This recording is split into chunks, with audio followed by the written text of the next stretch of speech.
ଏବେ ଆମେ ପଢ଼ିବା ଅମ୍ଳ, କ୍ଷାରକ ଓ ଲବଣ ବିଷୟରେ, ଯେଉଁଟାକି ଆମେ କହୁଛେ ଏସିଡ୍, ବେସ୍ ଆଣ୍ଡ ସଲ୍ଟ। ହେଲା, ହ୍ୱାଟ୍ ଇଜ୍ ଅମ୍ଳ, what is acid, what is base, what is salt, ମାନେ ଅମ୍ଳ କ'ଣ, କ୍ଷାରକ କ'ଣ ଆଉ ଲବଣ କ'ଣ। ତା ପୂର୍ବରୁ ତୁମେମାନେ ସମସ୍ତେ ମାନେ ଜାଣିଛ ଆମେ କ'ଣ ହେଉଛି ନା, ଯେତେବେଳେ ଖାଇବା ଟିକିଏ ଏପଟ ସେପଟ କରିଦିଅନ୍ତି, ମାନେ ଠିକ୍ ଟାଇମ୍ର ଖାଆନ୍ତିନି, ଖାଇବାର ଆମର କ'ଣ ହେଉଛି ନା ଟାଇମ୍ ଟେବୁଲ୍ ନଥାଏ, ସେତେବେଳେ ଆମେ କୁହନ୍ତି ମୋ ପେଟଟା ଏସିଡ଼୍ ହେଇଯାଇଛି। ଏସିଡ଼୍ ହେଇଯାଇଛି ମାନେ କ'ଣ ହେଉଛି, ଆମର ଯେଉଁ ହଜମ କରିବା ପାଇଁ ଯେଉଁ ପାଚକ ରସ କ୍ଷରଣ ହେଉଛି ସେଇଟାକୁ ଆମ ବଡ଼ି ଶରୀରରେ ଅଧିକ ପରିମାଣରେ ରହିଯାଇଥାଏ। ରହିଗଲା ପରେ କ'ଣ ହେଉଛି ନା ଅମ୍ଳଜନିତ ସମସ୍ୟା କିଛି ଦେଖାଯାଏ, ଯେଉଁଟାକି ଆମେ କୁହନ୍ତି ଏସିଡ଼୍ ହେଇଯାଇଛି or ଏସିଡ଼ିଟି ହେଇଛି।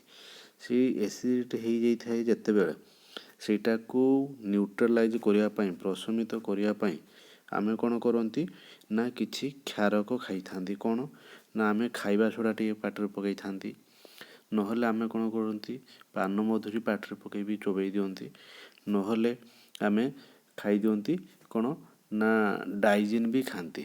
ଡାଇଜିନ୍ କ'ଣ ହେଉଛି ନା ଡାଇଜେସନ୍ ବି ହେଲ୍ପ କରିଦିଏ, ନହେଲେ ଆଣ୍ଟାସିଡ଼୍ ବି ଖାଆନ୍ତି। ଖାଇଲେ କ'ଣ ହେଉଛି ନା ସେ ଅମ୍ଳକୁ ନ୍ୟୁଟ୍ରାଲାଇଜ୍ କରିଦିଏ, ମାନେ ପ୍ରତିହତ କରିଦିଏ। ହେଲା, ତ ଏ ବିଷୟରେ ସମସ୍ତଙ୍କୁ ଜଣାଅଛି। ଏବେ ଆମେ ଦେଖିବା ଏଇ ବିଷୟରେ ଯେଉଁ ଆମେ ପଢ଼ିବା, ତ ଆମେ ଦେଖିବା କ'ଣ ହେଉଛି ନା ଅମ୍ଳ କ'ଣ, କ୍ଷାରକ କ'ଣ ଆଉ ଲବଣ କ'ଣ। ତାପରେ ଅମ୍ଳ କାହା କାହା ସହିତ ଆମେ ଅମ୍ଳ କେମିତି ଜାଣିବା, କେଉଁଟା କ୍ଷାର କେମିତି ଜାଣିବା, ଆଉ ଲବଣ ବିଷୟରେ। ତାପରେ ଏମାନଙ୍କର ସବୁ ବ୍ୟବହାର କ'ଣ ଅଛି ଆଉ ଏଟାକୁ ଚିହ୍ନିବା କେମିତି, ଏସବୁ ବିଷୟରେ ଆମେ ଜାଣିବା। ଏଥିରେ ବି ଅଛି pH ସ୍କେଲ୍ ଅଛି, ଲିଟମସ୍ ପେପର୍ ଅଛି, ଏସବୁ ବିଷୟରେ ବି ଜାଣିବା। ପ୍ରଥମେ ଦେଖିବା ଆମେ ଅମ୍ଳକୁ ଆମେ ଦେଖିକି କେମିତି ଜାଣିପାରିବା ଯେ ଏଇଟା ଅମ୍ଳକର ଗୋଟେ ରହିଥିବ କିଛି ଦ୍ରବଣ ଥିବ, ତାକୁ ଆମେ ଦେଖିକି କେମିତି ଜାଣିପାରିବା ଏଇଟା ଅମ୍ଳ ବୋଲି କି ଏଇଟା କ୍ଷାରକ ବୋଲି। ତ ସେଥିପାଇଁ ଆମେ କ'ଣ ହେଉଛି ନା ଅମ୍ଳ ସାଧାରଣତଃ ଖଟା ଲାଗେ ଆଉ କ୍ଷାରଟା ହେଉଛି ଖାରିଆ ଲାଗେ। କ୍ଷାରକ କ୍ଷାର ଯାହା ବି କହୁଛନ୍ତି ଆମେ, ସେଇଟା ହେଉଛି ଖାରିଆ ଲାଗେ। ଆଉ ଅମ୍ଳକୁ ଆମେ ଟେଷ୍ଟ କରିବା ପାଇଁ ହେଲେ, ଅମ୍ଳ କିମ୍ବା କ୍ଷାରକକୁ ଟେଷ୍ଟ କରିବା ପାଇଁ ସାଧାରଣତଃ ଆମକୁ ସ୍କୁଲ ବେଳେ କିମ୍ବା ଯେତେବେଳେ ଆମେ ଯୁକ୍ତ 2ରେ ପଢ଼ିବା ବିଜ୍ଞାନରେ, ସେତେବେଳେ ବି ଆମକୁ ଶିଖାଯିବ ଆମେ କେମିତି ଲିଟମସ୍ ପେପରକୁ ବ୍ୟବହାର କରିକି ଜାଣିପାରିବା ଏଇଟା ଅମ୍ଳ କି ଏଇଟା କ୍ଷାର, ଯେଉଁଟାକି ଲିଟମସ୍ ପେପରରେ ବ୍ୟବହାର କରିବା। ଆଉ pH ମିଟର ବି ଆମେ ଅଛି, pH ସ୍କେଲ୍ ଅଛି, pH ମିଟର ବି ଅଛି। ନର୍ମାଲ୍ pH ମିଟର ଆମେ ଯେତେବେଳେ +3 କଲାବେଳେ ସେତେବେଳେ ତାକୁ ୟୁଜ୍ କରିଥାନ୍ତି। ଦେଖ, ଅମ୍ଳ ସାଧାରଣତଃ ଖଟା ଲାଗେ, ଆଉ ଆମେ ଯଦି ଲିଟମସ୍ ପେପର ବ୍ୟବହାର କରିବା ତାହେଲେ କ'ଣ ହେଉଛି, ନୀଳ ଲିଟମସ୍କୁ ଲାଲ କରିଦିଏ। କିଏ? ଅମ୍ଳ। ନୀଳ ଲିଟମସ୍ ପେପରକୁ ଆମେ ଯଦି ବୁଡ଼େଇବା ଅମ୍ଳରେ, ସିଏ କ'ଣ ହେବ, ତା'ର ରଙ୍ଗର ପରିବର୍ତ୍ତନ ହୋଇକି ସେ ନାଲ ରଙ୍ଗ ହୋଇଯିବ। ଅନ୍ୟ ପକ୍ଷରେ କ୍ଷାର ଖାରିଆ ଲାଗେ ଆଉ ନାଲି ଲିଟମସ୍କୁ ଇଏ ନୀଳ କରିଦିଏ। ତାହେଲେ ଅମ୍ଳ କ'ଣ ହେଉଛି ନା ଅମ୍ଳ ନୀଳ ଲିଟମସ୍ ପେପରକୁ ନାଲ କରୁଛି, କ୍ଷାର ନାଲ ଲିଟମସ୍କୁ ନୀଳ କରୁଛି। ତାପରେ କ'ଣ ହେଉଛି ନା ସେ ଯେଉଁ ଲିଟମସ୍ ପେପର ଯେଉଁ ଇଣ୍ଡିକେଟର ଅଛି, ଯେଉଁଟାକି ଆମେ କହୁଛେ ପ୍ରାକୃତିକ ସୂଚକ।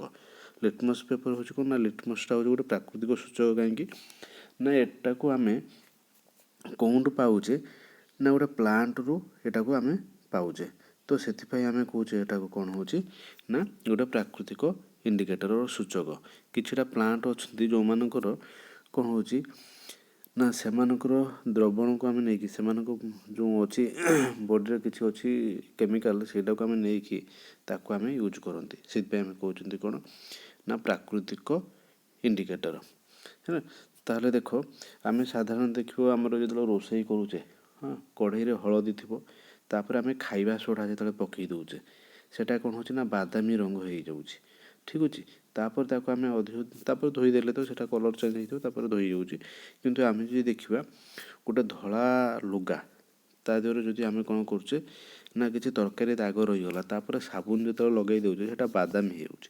ପୁଣି ଯେତେବେଳେ ତାକୁ ଅଧିକ ପାଣିରେ ତାକୁ ଧୋଇ ଦେଉଛେ, ତାହେଲେ ପୁଣି ସେ ହଳଦିଆ ହେଇଯାଏ। ତ ହେଇଯାଉଛି, ତାହେଲେ ଏଇଟା ଆମେ କ'ଣ ଦେଖୁଛେ ନା ତାହେଲେ ଅମ୍ଳ ସେ ଯେଉଁ ଥିଲା, ତାହେଲେ ସେ ହେଉଛି କ'ଣ, ସାବୁନଟା ହେଉଛି ଗୋଟେ କ୍ଷାରକ, ତାହେଲେ ମିଶିଲା ପରେ ସେ କ'ଣ ହେଉଛି ତା'ର ରଙ୍ଗର ପରିବର୍ତ୍ତନ ହେଉଛି। ତ ଏଠି ବି ଆମେ ଆଉ ଗୋଟେ ଜିନିଷ କହିପାରିବା, ଯେଉଁ ଲିଟମସ୍ ପେପର ୟୁଜ୍ କରିବା ସେତେବେଳେ କ'ଣ ହେଉଛି, ସମସ୍ତର ରଙ୍ଗ ପୁରା ଲାଲ ହେଇଯିବନି କି ସମସ୍ତଙ୍କର ପୁରା ନୀଳ ହେଇଯିବନି, କିଛିଟା କଲର୍ ଚେଞ୍ଜ ହେବ। କାହିଁକି ନା ତା'ର ସେଇ ଯେଉଁ ଅମ୍ଳୀୟ ଗୁଣ କେତେ ତା'ର ଅଛି, ଅମ୍ଳୀୟ ଗୁଣ ଆଉ କ୍ଷାରର କ୍ଷାରିକ ଗୁଣ କେତେ ରହିଛି ତା ଉପରେ ବି ଡିପେଣ୍ଡ କରିବ। ସେଇ ହିସାବରେ କ'ଣ ହେଉଛି ନା କଲର୍ଟା ଚେଞ୍ଜ ହେଇକି ଯିବ।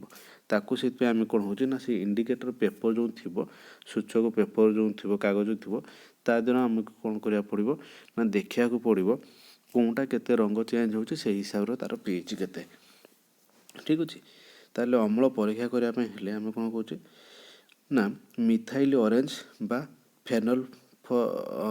ଫେନଲ୍ଫଥାଲିନ୍ ଯେଉଁଟାକି ଆମେ କ'ଣ କରୁଛେ ନା ୟୁଜ୍ କରୁଛେ, ଯେଉଁଟାକି ସିନ୍ଥେଟିକ୍ ଇଣ୍ଡିକେଟର୍, ଯେଉଁଟାକି ଆମର କ'ଣ ହେଉଛି ନା ଆମେ ଲାବୋରେଟୋରୀ ଏଇଟାକୁ ପ୍ରିପେୟାର କରୁଛନ୍ତି, କରିକି ୟୁଜ୍ କରୁଛନ୍ତି। ଠିକ୍ ଅଛି। ତାପରେ ଆମେ ଦେଖିବା କ'ଣ ହେଉଛି ନା ଲିଟମସ୍ ପେପର୍ କ'ଣ, ଲିଟମସ୍ ଦ୍ରବଣ ଯେଉଁ ହେଲା ଏଇଟା କ'ଣ ହେଲା। ତ ଏଇ ଯେଉଁ ଲିଟମସ୍ ପେପର୍ ଆମେ ସାଧାରଣତଃ ବ୍ୟବହାର କରନ୍ତି ଅମ୍ଳ କିମ୍ବା କ୍ଷାରୀୟ ଗୁଣକୁ ଜାଣିବା ପାଇଁ। ଲିଟମସ୍ ପେପର୍ ବା ଲିଟମସ୍ ଦ୍ରବଣ ଏକ ନୀଳ ହରିତ ରଞ୍ଜକ।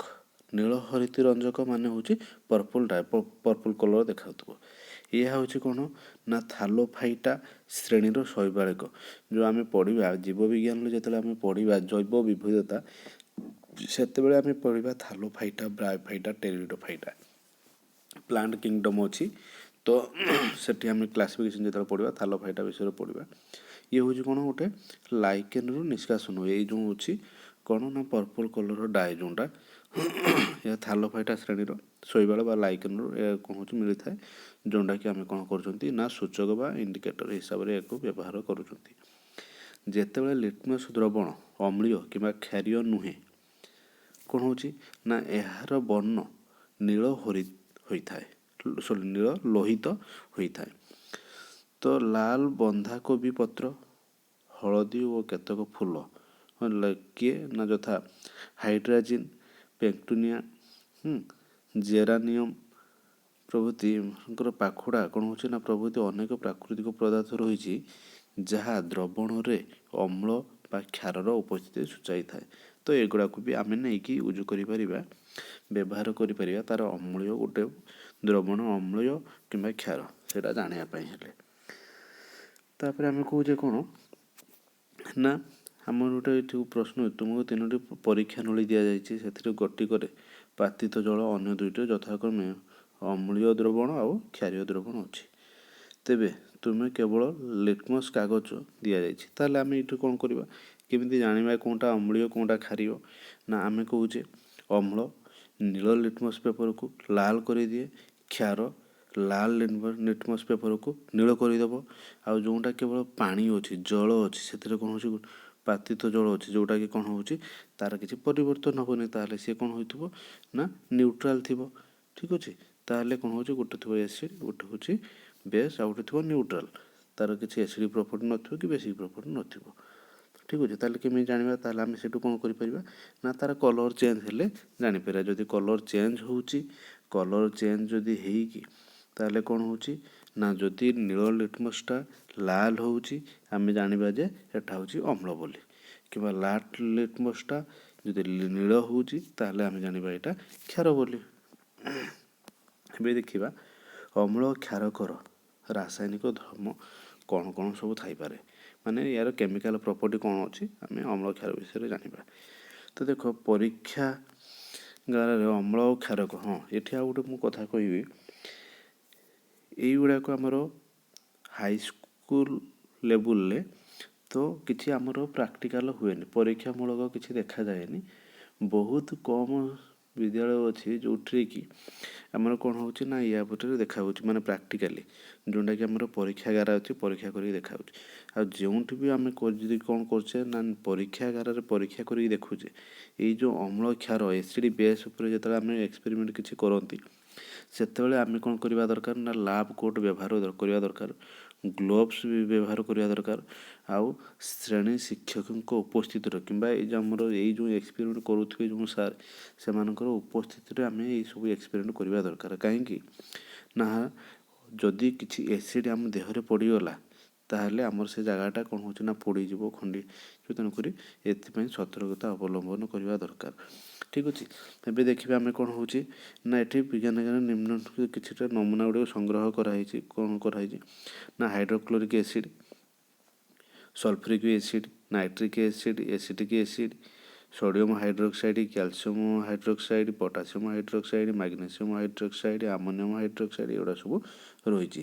ଏଗୁଡ଼ା ସବୁ ଯଦି ରହିଛି ତାହେଲେ ଏଥିରୁ ଆମେ ଜାଣିବା କେମିତି ଇଏ ଅମ୍ଳ କିଏ ଆଉ କ୍ଷାର କିଏ। ତ ସେଥିରୁ ଜାଣିବା ପାଇଁ ହେଲେ କ'ଣ ହେଉଛି ନା ଗୋଟେ ୱାଚ୍ ଗ୍ଲାସ୍ରେ ପ୍ରତ୍ୟେକ ଦ୍ରବଣ ଗୋଟେ ଲେଖା ବୁନ୍ଦା ରଖ, ଆଉ ସେଟାକୁ କ'ଣ କରିବ ତାପରେ ଲିଟମସ୍ ପେପର୍ ଆମେ କ'ଣ କରିବା ନା ଲିଟମସ୍ ପେପର୍ ନେଇକି ଆମେ ଦେଖିବା ତା'ର ରଙ୍ଗର କେମିତି ପରିବର୍ତ୍ତନ ଘଟୁଛି। ଯଦି ରଙ୍ଗର ପରିବର୍ତ୍ତନ ଘଟୁଛି ତାହେଲେ ଆମେ ଦେଖିବା କ'ଣ ହେଉଛି ନା ରଙ୍ଗର ଯଦି ପରିବର୍ତ୍ତନ ହେଉଛି ଆଉ ପରିବର୍ତ୍ତନ ହେଇକି ସେ ଯଦି କ'ଣ ହେଉଛି ନା ନୀଳ ଲିଟମସ୍ ପେପର୍ ଯଦି ଲାଲ ହେଉଛି ତାହେଲେ ଆମେ କହିବା ସିଏ ଅମ୍ଳ। ନୀଳ ଲିଟମସ୍ ପେପର୍ ଯଦି ଲାଲ ହେଲା ଅମ୍ଳ କହିବା, ଯଦି ଲାଲ ଲିଟମସ୍ ପେପର୍ ନୀଳ ହେଲା ତାହେଲେ ଆମେ କ୍ଷାର କହିବା। ଏଠି ଅମ୍ଳ କିଏ ଅଛନ୍ତି hydrochloric acid, sulphuric acid, nitric acid, acetic acid. କିନ୍ତୁ କ୍ଷାରକ କିଏ ଅଛନ୍ତି sodium hydroxide, calcium hydroxide, potassium hydroxide, magnesium hydroxide, ammonium hydroxide. ଏଇଠୁ ଆମେ ଜାଣିପାରିବା। ତା ଛଡ଼ା ଆଉ ଗୋଟେ କ'ଣ ଅଛି ଘ୍ରାଣ ସୂଚକ ବି ଗୋଟେ ଅଛି। କ'ଣ ନା ଆମେ ତା'ର ଯେଉଁ ଘ୍ରାଣ ତା'ର ଯେଉଁ ଗନ୍ଧ ସେ ଗନ୍ଧରୁ ଆଉ ଜାଣିପାରିବା ଗନ୍ଧର ପରିବର୍ତ୍ତନ ଆମେ ଗନ୍ଧରୁ ସେଗୁଡ଼ା ଆମେ କହିପାରିବା କେଉଁଗୁଡ଼ାକ ଅମ୍ଳ କେଉଁଗୁଡ଼ା ବି କ୍ଷାର। ଦେଖ ଏହି ସୂଚକ ଗୁଡ଼ିକର ବିଭିନ୍ନ ବର୍ଣ୍ଣ ପରିବର୍ତ୍ତନ ଦ୍ୱାରା ଆମକୁ ଜଣାଇ ଦିଏ ଯେ ଏହା ଅମ୍ଳୀୟ କିମ୍ବା କ୍ଷାରୀୟ। କେତେକ ପଦାର୍ଥ ଅଛି ଯାହାର ଅମ୍ଳୀୟ ବା କ୍ଷାରୀୟ ମାଧ୍ୟମରେ ଗନ୍ଧର ପରିବର୍ତ୍ତନ ହେଇଥାଏ। ଯେମିତିକି ଆମେ ଦେଖିବା ସଲଫ୍ୟୁରିକ୍ ଏସିଡ୍ର ଯେତେବେଳେ ବୋଟଲ କ୍ୟାପ୍ଟା ଖୋଲିବା ସେତେବେଳେ ତା'ର ଗୋଟେ ଗନ୍ଧ ଆସେ, ସେଟା ହେଉଛି ହାଇଡ୍ରୋକ୍ଲୋରିକ୍ ଏସିଡ୍ର ଗୋଟେ ଗନ୍ଧ ଆସେ। ଏ ଗନ୍ଧରୁ ଆମେ ଜାଣିପାରନ୍ତି ଯେ କେଉଁଟା ଅମ୍ଳୀୟ କେଉଁଟା କ୍ଷାରୀୟ। ଠିକ୍ ଅଛି।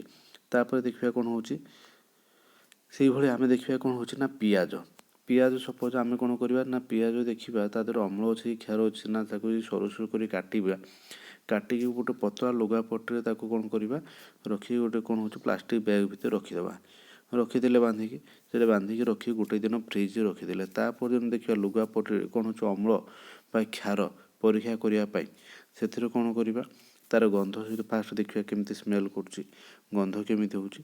ତାପରେ ନେଇକି ତାକୁ କ'ଣ କରିବା ଏକ ପରିଷ୍କୃତ ପୋଷ୍ଟରରେ ଉପରେ ରଖିକି ଗୋଟିଏ ପଟରେ କ'ଣ ହେଉଛି କିଛି ବୁନ୍ଦା ହାଇଡ୍ରୋକ୍ଲୋରିକ୍ ଏସିଡ୍ ଦ୍ରବଣ ପକାଇବା, ଆଉ ଗୋଟେ ପଟରେ କ'ଣ କରିବା କିଛି ସୋଡ଼ିୟମ୍ ହାଇଡ୍ରୋକ୍ସାଇଡ୍ ଦେବା। ତାହେଲେ କ'ଣ ହେଉଛି ହାଇଡ୍ରୋକ୍ଲୋରିକ୍ ଏସିଡ୍ ଦେଲେ ଦୁଇଟି କ'ଣ ହେଉଛି ଲୁଗାଟିକୁ ପାଣିରେ ଧୋଇଦେବା ପୂର୍ଣ୍ଣ ସେମାନେ ଦେଖିବା ଗନ୍ଧ ପରୀକ୍ଷା କରିବା ନା ଦେଖିବା ଯଦି ତାହେଲେ କ'ଣ ହେଉଛି ନା ଯେଉଁଥିରେ ଆମେ ହାଇଡ୍ରୋକ୍ଲୋରିକ୍ ଏସିଡ୍ ପକାଇଲା ପରେ ତାପରେ ତାକୁ ଧୋଇଦେଲେ ଦେଖିଲେ ତାର ଯଦି ଗନ୍ଧ ରହୁନି ତାହେଲେ ଆମେ ଜାଣିପାରିବା ଯେ ଇଏ କ'ଣ ଥିଲା ନା ବେସ୍ ଥିଲା। ଯେତେବେଳେ ଏସିଡ୍ ମିଶିଲା ଅମ୍ଳ ସହିତ କ୍ଷାରକ ମିଶିଗଲା ପରେ ହେଇଗଲା ଲବଣ ପ୍ଲସ୍ ଜଳ, ଇଏ କ'ଣ ହେଲା ପ୍ରଶମିତ ହେଇଗଲା ମାନେ ନ୍ୟୁଟ୍ରାଲାଇଜ୍ ହେଇଗଲା ନଲିଫାଏ ହେଇଗଲା। ଯଦି ଗନ୍ଧ କରୁଛି ତାହେଲେ ଆମେ ଜାଣିବା ଯେ ନାଇଁ ଏଟା ଏସିଡ୍ ହିଁ ଥିଲା। ତ ତାହେଲେ ଯେଉଁ ସୋଡ଼ିୟମ୍ ହାଇଡ୍ରୋକ୍ସାଇଡ୍ ପକାଇଥିଲେ ସେଥିରୁ ଦେଖିବା ଯଦି ସେଥିରେ ସେ ନଲିଫାଏ ହେଇଯାଇଛି ନ୍ୟୁଟ୍ରାଲାଇଜ୍ ହେଇଯାଇଛି ତାହେଲେ ଆମେ କହିବା ଯେ କ'ଣ ହେଉଛି ନା ଏଟା ଅମ୍ଳ ଥିଲା।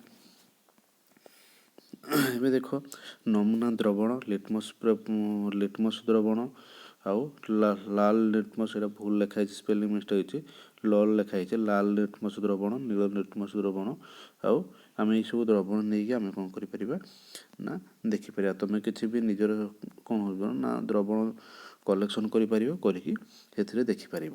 ଠିକ୍ ଅଛି। ତାପରେ ହେଉଛି ଅମ୍ଳ କ୍ଷାରକ ଧାତୁ ସହ କିପରି ରାସାୟନିକ ପ୍ରତିକ୍ରିୟା କରନ୍ତି। ଆମେ ଜାଣିଛେ ରାସାୟନିକ ପ୍ରତିକ୍ରିୟାରେ କହୁଥିଲେ କ'ଣ ହେଉଛି ଗୋଟିଏ ପଦାର୍ଥର କ'ଣ ହେଉଛି ନା ପରିବର୍ତ୍ତନ ହେଇକି ଗୋଟେ ନୂତନ ପଦାର୍ଥ ସୃଷ୍ଟି କରୁଥିଲା ନୁହେଁ କି, ଆଉ ସେ ତା'ର ମୂଳ ଅବସ୍ଥାକୁ ଫେରି ପାଉନଥିଲା ତାକୁ ଆମେ କହୁଥିଲେ କ'ଣ ହେଉଛି ନା ରାସାୟନିକ ପରିବର୍ତ୍ତନ।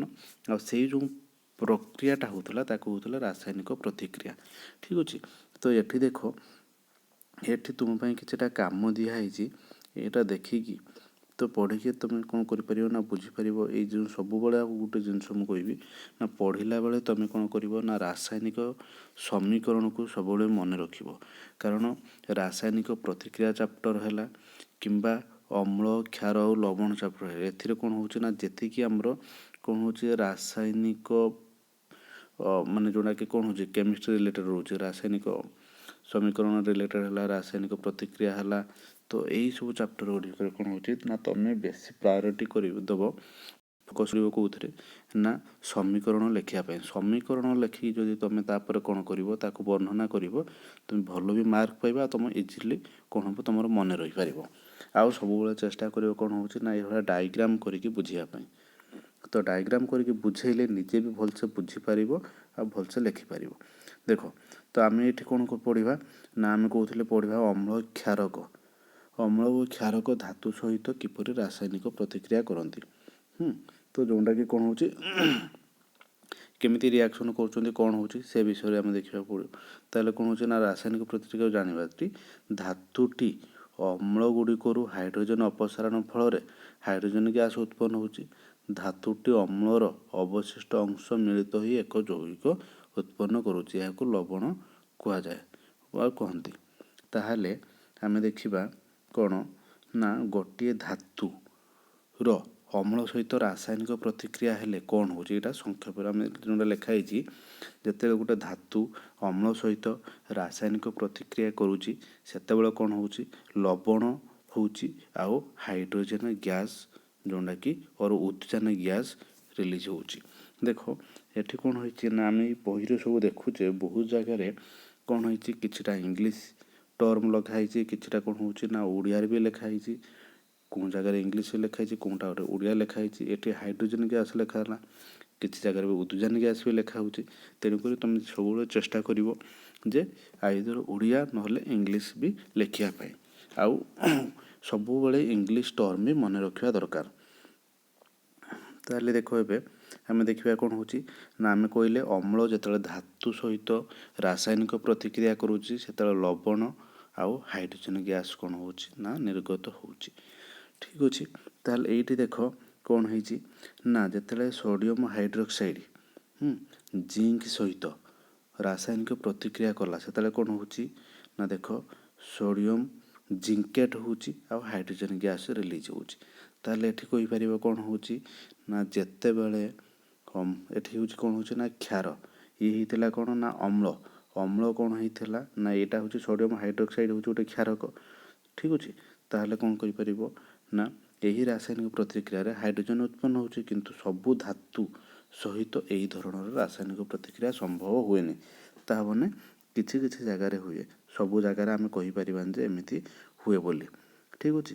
ତାପରେ ଆମେ ଦେଖିବା ଧାତବ କାର୍ବୋନେଟ୍ ଆଉ ଧାତବ ଅକ୍ସାଇଡ଼୍ କାର୍ବୋନେଟ୍ ଅମ୍ଳ ସହିତ କିପରି ରାସାୟନିକ ପ୍ରତିକ୍ରିୟା କରୁଛି। ଏଇଟା ତ କାମ ଦେଇଛି କ'ଣ ହେଉଛି ନା ପରୀକ୍ଷା କରିବା ପାଇଁ ଦେଇଛି, ସେ କହିଛି କେମିତି କେଉଁ ଷ୍ଟେପ୍ରେ କେମିତି ପରୀକ୍ଷା କରିହେବ। ତ ଏଠି ଦେଖ ଯେତେବେଳେ କ'ଣ ହେଉଛି ନା କ୍ୟାଲସିୟମ୍ ହାଇଡ୍ରୋକ୍ସାଇଡ଼୍ କ୍ୟାଲସିୟମ୍ କ'ଣ କରୁଛି ନା କ୍ୟାଲସିୟମ୍ ହାଇଡ୍ରୋକ୍ସାଇଡ଼୍ ଯେତେବେଳେ କାର୍ବନ ଡାଇଅକ୍ସାଇଡ଼୍ ସହିତ ଅଙ୍ଗାରକାମ୍ଳ ସହିତ ଯେତେବେଳେ କ'ଣ ହେଉଛି ନା ରାସାୟନିକ ପ୍ରତିକ୍ରିୟା କରୁଛି, କ୍ୟାଲସିୟମ୍ କାର୍ବୋନେଟ୍ ହେଉଛି ଆଉ ୱାଟର୍ ବାହାରୁଛି। ଠିକ୍ ଅଛି। ତାହେଲେ ୱାଟର୍ ବାହାରୁଛି। ଦେଖ ପରୀକ୍ଷା ନଳୀରେ ସେ କହୁଛି କ'ଣ ପରୀକ୍ଷା ନଳୀରେ ଏରେ କ'ଣ ଦେଇଛି ନା ପରୀକ୍ଷା ନଳୀ ଏ ଦେଇଛି ଗୋଟେ, ଆଉ ଦେଇଛି କ'ଣ ଗୋଟେ ହେଉଛି ନା ବି। ସେ ଦେଇଛି କ'ଣ ନା ଏଠି ସୋଡ଼ିୟମ୍ କାର୍ବୋନେଟ୍ ଯେତେବେଳେ ହାଇଡ୍ରୋକ୍ଲୋରିକ୍ ଏସିଡ଼୍ ସହିତ ରାସାୟନିକ ପ୍ରତିକ୍ରିୟା କରୁଛି ସେତେବେଳେ କ'ଣ ହେଉଛି ନା ସୋଡ଼ିୟମ୍ କ୍ଲୋରାଇଡ଼୍ ହେଉଛି, ଜଳ ହେଉଛି ଆଉ ଅଙ୍ଗାରକାମ୍ଳ କାର୍ବନ ଡାଇଅକ୍ସାଇଡ଼୍ ହେଲା। ଏଠି ହେଉଛି କ'ଣ ସୋଡ଼ିୟମ୍ ହାଇଡ୍ରୋଜେନ୍ କାର୍ବୋନେଟ୍ ଯେତେବେଳେ କ'ଣ ହେଉଛି ନା ଏସିଡ଼୍ ସହିତ ବା ଅମ୍ଳ ସହିତ ହାଇଡ୍ରୋକ୍ଲୋରିକ୍ ଏସିଡ଼୍ ସହିତ ରାସାୟନିକ ପ୍ରତିକ୍ରିୟା ହେଉଛି ସେତେବେଳେ କ'ଣ ହେଉଛି ନା ସୋଡ଼ିୟମ୍ କ୍ଲୋରାଇଡ଼୍ ହେଉଛି ଆଉ ୱାଟର୍ ହେଉଛି ବା ଜଳ ହେଉଛି ଆଉ କାର୍ବନ ଡାଇଅକ୍ସାଇଡ଼୍ ବା ଅଙ୍ଗାରକାମ୍ଳ ହେଉଛି। ଠିକ୍ ଅଛି। ତାହେଲେ ଏଠି ଦେଖ ତାହେଲେ ଆଉ ଗୋଟେ ଜିନିଷ ଦେଖ ଯଦି ଚୂର୍ଣ୍ଣ ପଥର ଯେଉଁଟା କହୁଛେ ଲାଇମଷ୍ଟୋନ୍, ଚକ୍, ମାର୍ବଲ, କ୍ୟାଲସିୟମ୍ କାର୍ବୋନେଟ୍ର ବିଭିନ୍ନ ରୂପ। ସମସ୍ତ ଧାତବ କାର୍ବୋନେଟ୍ ହାଇଡ୍ରୋଜେନ୍ କାର୍ବୋନେଟ୍ ଅମ୍ଳ ସହିତ ରାସାୟନିକ ପ୍ରତିକ୍ରିୟା କଲେ ସମ୍ପୃକ୍ତ ଲବଣ ଆଉ କାର୍ବନ ଡାଇଅକ୍ସାଇଡ଼୍ ଆଉ ଜଳ ଉତ୍ପନ୍ନ ହୁଏ। ତାହେଲେ ଏଠି କ'ଣ ପଡ଼ିଲ ସମସ୍ତ ଧାତବ କାର୍ବୋନେଟ୍ ଓ ହାଇଡ୍ରୋଜେନ୍ କାର୍ବୋନେଟ୍ ଅମ୍ଳ ସହିତ ରାସାୟନିକ ପ୍ରତିକ୍ରିୟା କଲେ ସମ୍ପୃକ୍ତ ଲବଣ ଆଉ କ'ଣ ହୁଏ ନା କାର୍ବନ ଡାଇଅକ୍ସାଇଡ଼୍ ଓ ଜଳ ଉତ୍ପନ୍ନ ହୁଏ। ଏହି ରାସାୟନିକ ପ୍ରତିକ୍ରିୟାକୁ ସଂକ୍ଷେପରେ ଯଦି ଆମେ ପ୍ରକାଶ କରିବା ମାନେ ଆମେ ଯଦି ସମୀକରଣ ରୂପରେ ଲେଖିବା ତାହେଲେ ଧାତବ କାର୍ବୋନେଟ୍ ବା ଧାତବ ହାଇଡ୍ରୋଜେନ୍ କାର୍ବୋନେଟ୍ ଅମ୍ଳ ସହିତ ରାସାୟନିକ ପ୍ରତିକ୍ରିୟା କଲା, ଲବଣ କାର୍ବନ ଡାଇଅକ୍ସାଇଡ୍ ବା ଅଙ୍ଗାରକାମ୍ଳ ଆଉ ଜଳ ପାଇଲେ ଆମେ।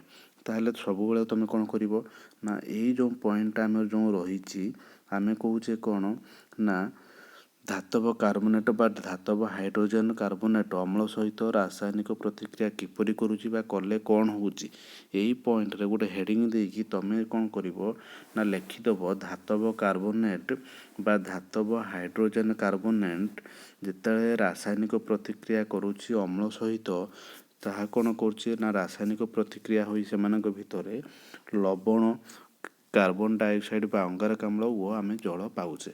ଠିକ୍ ଅଛି, ଏଇଟାକୁ ଯଦି ଗୋଟେ କମନ୍ ସମୀକରଣ ଲେଖିଦେଲ, ସାଧାରଣ ଗୋଟେ କ'ଣ ହେଉଛି ନା କମନ୍ ସମୀକରଣ ଲେଖିଦେଉଛ, ତାପରେ ତୁମେ 2ଟା 3ଟା ଯେତେବେଳେ କ'ଣ ହେଉଛି ନା ରାସାୟନିକ ସମୀକରଣ ଲେଖିବ, କେମିକାଲ ରିଆକ୍ସନ୍ ରଖିବ, ତୁମକୁ ଇଜିଲି ମନେ ରହିବ ଆଉ ତୁମେ ଭଲସେ ଲେଖିପାରିବ। ଠିକ୍ ଅଛି, ତାପରେ ଆମେ ପଢ଼ିବା କ'ଣ ହେଉଛି ନା ଅମ୍ଳ ଆଉ କ୍ଷାରକ ପରସ୍ପର ସହିତ ପ୍ରତିକ୍ରିୟା କଲେ କ'ଣ ହୁଏ ନା ଆମେ କହିଛେ କ'ଣ ହେଉଛି ଅମ୍ଳ କ୍ଷାରକ ଯେମିତି ପଜିଟିଭ୍ ଚାର୍ଜ ନେଗେଟିଭ୍ ଚାର୍ଜ ମିଶିଲେ ହେଉଛି କ'ଣ ନ୍ୟୁଟ୍ରାଲାଇଜ୍ ହେଉଛି, ପ୍ଲସ୍ ମାଇନସ୍ କ୍ୟାନସଲ୍ ହେଉଛି ମାନେ -2 ଟଙ୍କା ଅଛି +2 ଟଙ୍କା 0 ହୋଇଗଲା ମାନେ ନ୍ୟୁଟ୍ରାଲ୍ କିଛି ନାହିଁ। ତ ସେଇଭଳିଆ କ'ଣ ହେଉଛି ଅମ୍ଳ କ୍ଷାର ସହିତ ରାସାୟନିକ ପ୍ରତିକ୍ରିୟା କଲେ କ'ଣ ହୁଏ ସେ ନ୍ୟୁଟ୍ରାଲାଇଜ୍ ହେଇଯାଏ। ମାନେ କ'ଣ ହେଉଛି ଏସିଡ୍ ସହିତ ଯେତେବେଳେ ବେସ୍ ବା କ୍ଷାରକ ରିଆକ୍ସନ୍ କରିବ ପ୍ରତିକ୍ରିୟା କରିବ ସେତେବେଳେ କ'ଣ ହେବ ସଲ୍ଟ ଆଉ ୱାଟର ପାଇବା ମାନେ ଲବଣ ଆଉ ଜଳ ହିଁ ପାଇବା।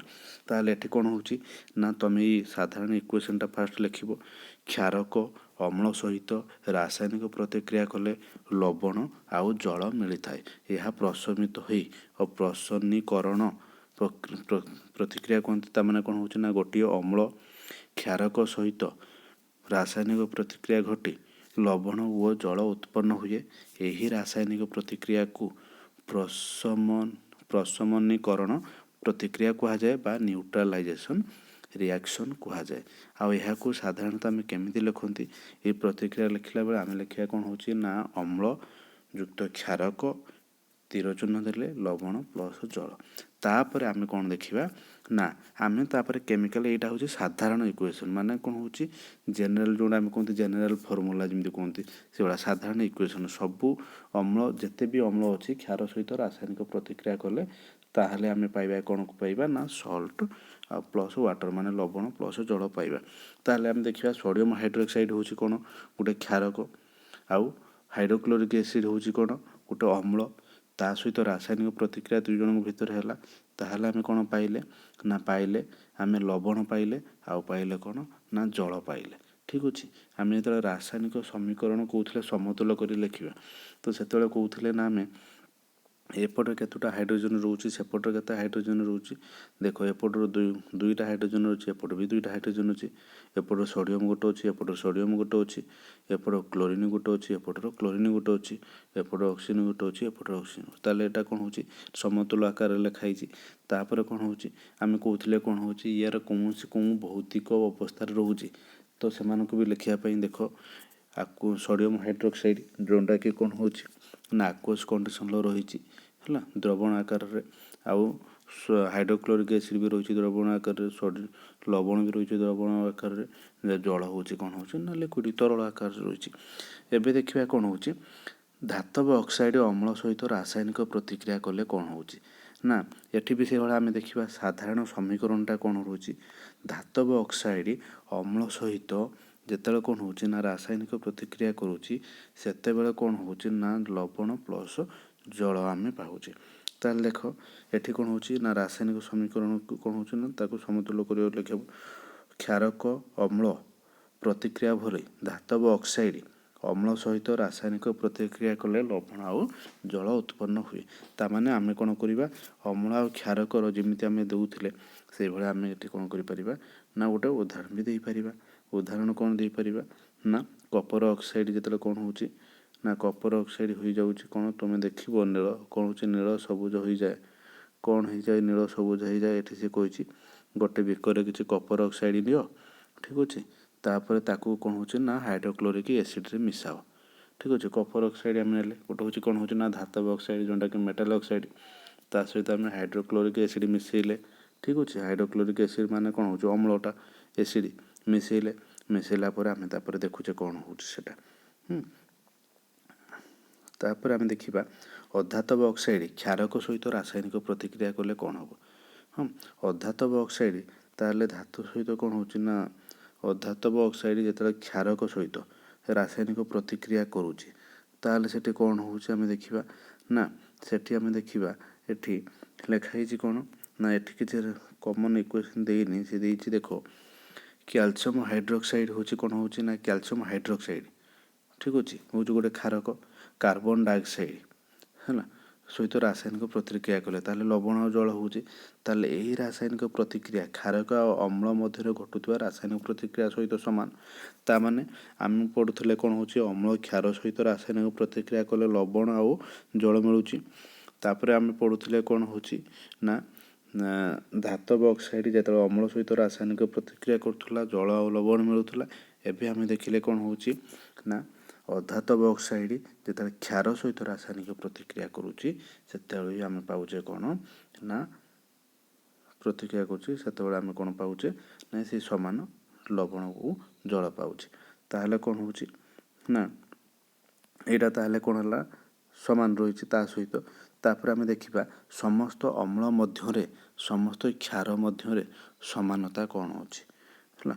ତ ସମସ୍ତ ଅମ୍ଳ ଆଉ ସମସ୍ତ କ୍ଷାର ମଧ୍ୟରେ କ'ଣ ସମାନତା ଅଛି ସେଇଟା ଜାଣିବା ପାଇଁ ହେଲେ ଆମେ କ'ଣ କରିବାକୁ ପଡ଼ିବ ନା ଦେଖିବାକୁ ପଡ଼ିବ ଏଇ ଯେଉଁ ପରୀକ୍ଷା ଗୋଟେ କରାହେଇଛି ଅମ୍ଳର ଜଳୀୟ ଦ୍ରବଣ ବିଦ୍ୟୁତ ପରିବହନ କରୁଛି। ଠିକ୍ ଅଛି। ତ ଏଠି ଆମେ ଦେଖିବା କ'ଣ ହେଉଛି ନା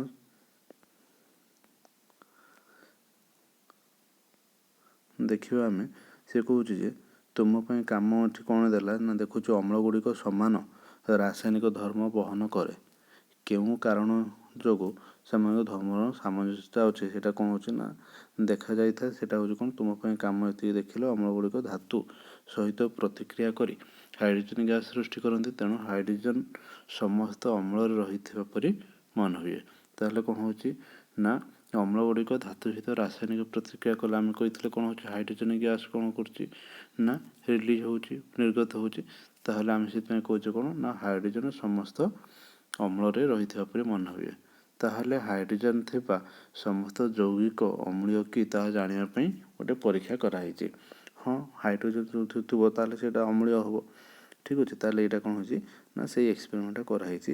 ତ ଏଇଟା ବି କ'ଣ କରିବ ଏଇ ଏକ୍ସପେରିମେଣ୍ଟଟା ବି ଦେଖିବାକୁ ପଡ଼ିବ। ଆଉ କ'ଣ ହେଉଛି ଏଇଟାକୁ ଯଦି ତୁମେ ଭଲସେ ପଢ଼ୁଛ ତାହେଲେ କ'ଣ ହେଉଛି ଯେତେବେଳେ ତୁମେ ସ୍କୁଲ ପରେ ଯେତେବେଳେ +2 ସାଇନ୍ସ ପଢ଼ିବ ସେତେବେଳେ ତୁମକୁ ବହୁତ ସହଜ ହେଇଯିବ ବୁଝିବା ଲାଗି। ତ ସେଥିପାଇଁ ଏବେ ଯଦି ମନ ଦେଇକି ଆମେ ପଢ଼ୁଛେ ସବୁ ଜିନିଷ ମନେ ରଖୁଛେ ତ ସେତେବେଳେ ଆମକୁ ଏତେ କଷ୍ଟ କରିବାକୁ ପଡ଼ିବନି। ତାପରେ ଜଳୀୟ ଦ୍ରବଣରେ ଅମ୍ଳ ଆଉ କ୍ଷାରକର କ'ଣ ଘଟେ। ଦେଖ ଅମ୍ଳ କେବଳ ଜଳରେ ଆୟନ ଉତ୍ପନ୍ନ କରାଏ କି ତାର ପରୀକ୍ଷା କରିବା ପାଇଁ କ'ଣ କରାହେଇଛି ନା ଏଠି ଦେଖାହେଇଛି 1 ଗ୍ରାମ କ'ଣ ହେଉଛି ନା ଜଳୀୟ ଦ୍ରବଣର ଅମ୍ଳ ବା କ୍ଷାରକର କ'ଣ ଘଟେ। ଠିକ୍ ଅଛି। ଦେଖ 1 ଗ୍ରାମ କ'ଣ ନେଇଛି ନା କଠିନ ସୋଡ଼ିୟମ୍ କ୍ଲୋରାଇଡ଼୍ ନେଇକି ଗୋଟେ ପରିଷ୍କୃତ ବା ଶୁଷ୍କ ପରୀକ୍ଷଣରେ ନିଅ। ତାପରେ ଚିତ୍ରରେ ଯେମିତି ଦେଖାହେଇଛି ସେମିତି କରିବାକୁ ପଡ଼ିବ। 2.4 ଚିତ୍ରରେ ଏଠି ଦେଖାହେଇଛି। ଠିକ୍ ଅଛି। ତ ନିଆହେଇଛି କ'ଣ ହେଉଛି ନା ଏଠି ନିଆହେଇଛି ସୋଡ଼ିୟମ୍ କ୍ଲୋରାଇଡ଼୍ ନିଆହେଇଛି ପରୀକ୍ଷା ନଳୀରେ। ଏଇଟା ହେଉଛି କ'ଣ ନା ଗାଢ଼ ସଲଫ୍ୟୁରିକ୍ ଏସିଡ଼୍ ଥିବା କନିକାଲ୍ ଫ୍ଲାସ୍କ ତାକୁ ନେଇକି କ'ଣ ଆସ୍ତେ ଆସ୍ତେ ଢାଳୁଛନ୍ତି। ଏଠି କ'ଣ ହେଉଛି ନା ଆର୍ଦ୍ର ଲିଟମସ୍ ପେପର୍। ତାପରେ ଏଠି କ'ଣ କରାହେଇଛି ଦେଖ ନା ଲିଟମସ୍ ପେପର୍ ପୂର୍ଣ୍ଣ ଥିବା ଗାଢ଼ ଟ୍ୟୁବ୍।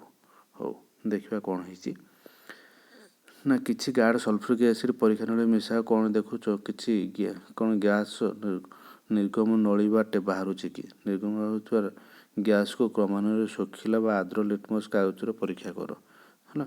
କେଉଁ କ୍ଷେତ୍ରରେ ଲିଟମସ୍ ରଙ୍ଗର ପରିବର୍ତ୍ତନ ଘଟୁଛି ଦେଖିବାକୁ ପଡ଼ିବ ଯେ କ'ଣ ହେଉଛି।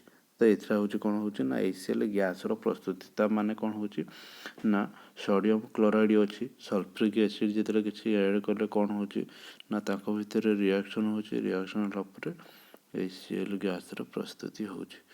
ଠିକ୍ ଅଛି।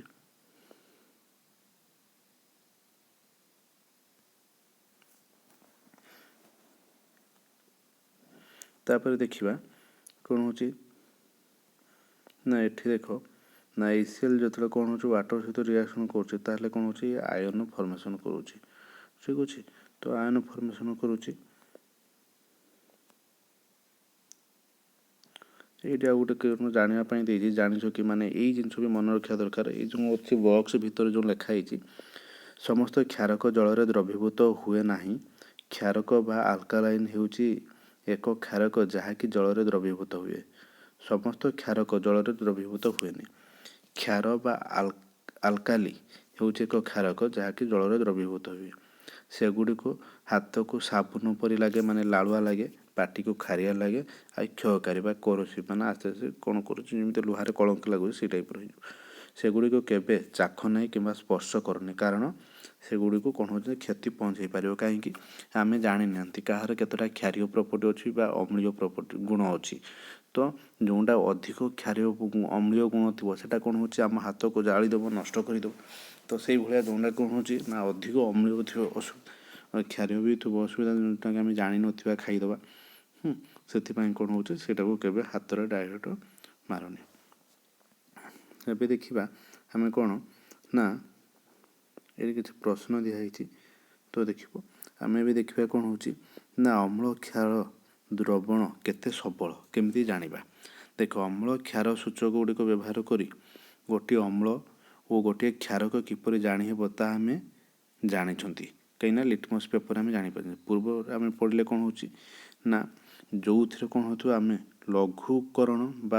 लघुकरण हेतु द्रवण hydrogen plus ion oxygen plus ion जोटा कि OH माइनस आयन गुड़िकर कौन हो गाढ़तार ह्रास विषय पढ़ी एवं देखिए कौन हो द्रवण कौन हो ना आयरन परिमाण केते मान केते पाइपर कि जदि जापर ताहले आम कहीपर कौन हो सी केते अम्ल प्रॉपर्टी अच्छी केते होची कौन हो ना केते सबल अम्ल बा केते सबल होची क्षार माने कौन हो स्ट्रॉन्ग एसिड कि स्ट्रॉन्ग बेस सीटा जानापी तो ये कौन हो एक सार्वजनीन सूचक जोटा कि यूनिवर्सल इंडिकेटर आम कौन कर यूज कर जोटा कि जानापी से आम कौन करती ना कौटा केते आम तो पढ़ीदे साधारणतः कौन हो ना अम्ल आ क्षार कौन तार कौन हो ना कौन कौन सब गुण रोचे माने प्रॉपर्टी रोचे सी जो मेटाल सहित रिएक्शन कर प्रतिक्रिया कौन हो धातव ऑक्साइड सहित जो रासायनिक प्रतिक्रिया कौन हो अधातव ऑक्साइड सहित रासायनिक प्रतिक्रिया कौन हो कि अम्ल क्षार सहित रासायनिक प्रतिक्रिया कला कौन है बट एबे हमें जानवर अच्छी कौन हो ना अम्ल केते सबल माने तार को केते स्ट्रॉन्ग एसिड कि वीक एसिड स्ट्रॉन्ग बेस कि वीक बेस ये जानापी हेले कौन हो गोटे सार्वजनीन सूचक जोटा कि कौन व्यवहार करवा जोटा कि कहते pH स्केल से pH स्केल कौन हो ना कौन द्रवण हाइड्रोजन आयन गाढ़ता केते अच्छी कंसंट्रेशन जोटा कहते सांद्रता केते अच्छी सीटा जानापी आम कौन कहते ना यहीटा को व्यवहार करुँच pH स्केल देख जमी आम नॉर्मल देखुं आम स्केल से भाया हूँ कौन हो ये तुमको देखा चित्र रे तो से भाया हूँ यहाँ हूँ pH स्केल ये pH स्केल कौन लिखाई 0 ରୁ 0 ରୁ 14 पर्यंत हाँ लिखाई देख मझीरे एरो मार्क दिखाई 7 7 माने ये लिखी कौन ना प्रशमन माने कौन है ना न्यूट्राल यार कौन हो अम्ल नुहे कि क्षार नुहे न्यूट्राल ठीक अच्छे जिते 7 ରୁ तलू आम जा ताहले कौन हो अम्लीय गुण बढ़ ताने 7 पर कौन आसो सब आम जा पूर्व कौन हो ना 6 तापर 5 4 3 2 1 0 तो यही जिते आम कौन हो ना 7 ରୁ जिते तलू जा ताहले कौन हम अम्लीय गुण से बढ़ी बढ़ी जीव अम्लीय गुण से बढ़ी बढ़ी जीव माने तार हाइड्रोजन आयनटा अच्छे H+ आयन जोटा अच्छे से बढ़ी बढ़ी जीव आम जब 7 ରୁ उपरକୁ जा 7 पर 8 9 10 11 12 13 ताहले कौन हम ना तार क्षारीय गुण कौन कर ना बढ़ी बढ़ी जीव क्षारीय गुण बढ़ी बढ़ी जीव माने ताहले कौन हम ना हाइड्रोजन आयन गाढ़ता कमी कमिकी जीव ताहले OH माइनस गाढ़ता कौन कर बढ़ ताने आम कौन करवा 14 ରୁ जिते आम कौन करवा 0 आड़ को जाऊे से कौन हो ना अम्लीय गुण क्षारीय गुण कमी कमी जाऊँगी आउ कौन हो ना अम्लीय गुण बढ़ी बढ़ी जाऊँगी जो आम 0 ରୁ आसवा 14 को से कौन हो अम्लीय गुण कमी कमिकी आसब ତାପରେ ନ୍ୟୁଟ୍ରାଲ୍ ଅର୍ ପ୍ରଶମନ ହେବ, ତାପରେ କ୍ଷାରୀୟ ଗୁଣ ବଢ଼ି ବଢ଼ିକି ଯିବ।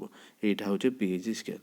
ପିଏଚ୍ ସ୍କେଲ୍ରେ ଆମେ କ'ଣ କରିବା, ଯେତେବେଳେ ମାପନ୍ତି ଦେଖନ୍ତି ହିୟର୍ କ'ଣ ହେଉଛି, ଏଇଟା କଲର୍ ବେସ୍ରେ ବି ଜଣାପଡ଼ିବ ଆମେ କ'ଣ ହେଉଛି ନା କେଉଁ ଜାଗାରୁ ରହୁଛି, କେଉଁ କଲର୍ଟା ମ୍ୟାଚ୍ କରୁଛି। ତାପରେ ଆମେ ଦେଖନ୍ତି କ'ଣ ହେଉଛି ନା ୟାର କ'ଣ ହେଉଛି ନା କେତେ ଅଛି, ଇଏ କେତେ ମାନେ ସବଳ ଅମ୍ଳ କି କ୍ଷାର ଜାଣିବା ପାଇଁ।